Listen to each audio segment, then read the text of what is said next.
Morning guys, তোমরা কেমন আছো? ভালো আছো তো? তোমরা দেখছো রিবর্ষা blog. Welcome to the channel. তো আজকে তো জানো সবাই, অনেকজনের বাড়িতে ঋতু পুজো আছে, তো আমাদের বাড়িতেও ঋতু পুজো আছে। চলো ঋতু পুজো করব আর তোমাদের সাথে শেয়ার করব। পুরো ভিডিও স্কিপ না করে দেখতে থাকো। আর এখানে দুটো ঘট নিয়ে নিয়েছি, মঙ্গল চিহ্ন এঁকে নিয়েছি। চলো দেখতে থাকো আর আমার সাথে থাকো। তো এখানে গাছগুলো লাগিয়ে নিচ্ছি।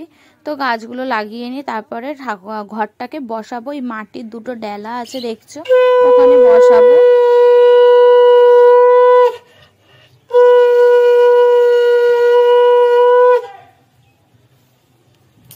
তো এই দেখো ঘটগুলো মাটির মধ্যে বসিয়ে নিয়েছি। দেখো এবারে আমি মালা দিয়ে ফুল দিয়ে সাজিয়ে নেবো সুন্দর করে, নিয়ে পুজো করতে আরম্ভ করব। আর এখানে আমি ঠাকুরকে কি কি দিয়েছি চলো তোমাদের দেখাই কি দিয়েছি। এখানে আমি দেবো 5 রকম ফল, মানে কেটে নিয়েছি ফল।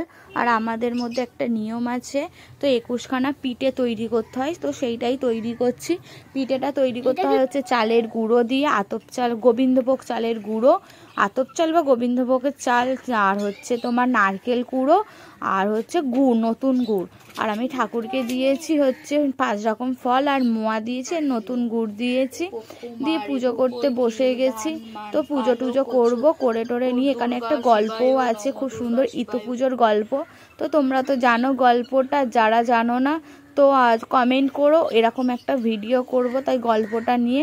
তো ঠাকুরকে জল টল ঢেলে নিলাম। আর ওই যে পিঠের কথা বলছিলাম, পিঠেটা আমাদের কি করতে হয় জানো? পুজো সম্পূর্ণ হয়ে গেলে, জল টল ঢালা হয়ে গেলে, সব কিছু হয়ে গেলে, তখন পিঠেটা আমাদের খেতে হয়, জিভে লাগবে না, সেরমভাবে খেয়ে নিতে হয় এই 17খানা পিঠে। তো খেতে গেলে খুব কষ্ট হয়, তাই জন্য এবারে আমি ছোট ছোট করে দিয়েছি। দেখো সন্ধে হয়ে গেছে, এবার ভাসাতে যাবো সন্ধেবেলায়।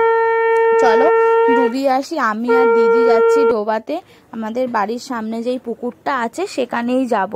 তো এই যে চলে এসছি। তো আগে দিদি করে নেবে, করে নেওয়ার পর তো আমি করবো। এটা কি করতে হয় জানো? এই ফুল টুলগুলো সব ফেলে দিয়ে, জল ফেলে দিয়ে আবার নতুন করে পুকুর থেকে জল নিয়ে আসতে হয়। তো দিদির করা হয়ে গেছে, তো আমি করছি।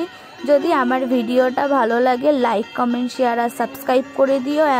আর তোমরা অনেকজন আছো কিন্তু দেখছো ভিডিও, লাইক করছো না, কমেন্ট করছো না। প্লিজ তোমাদের কাছে রিকোয়েস্ট থাকলো লাইক কমেন্ট শেয়ার আর সাবস্ক্রাইব করে দিও।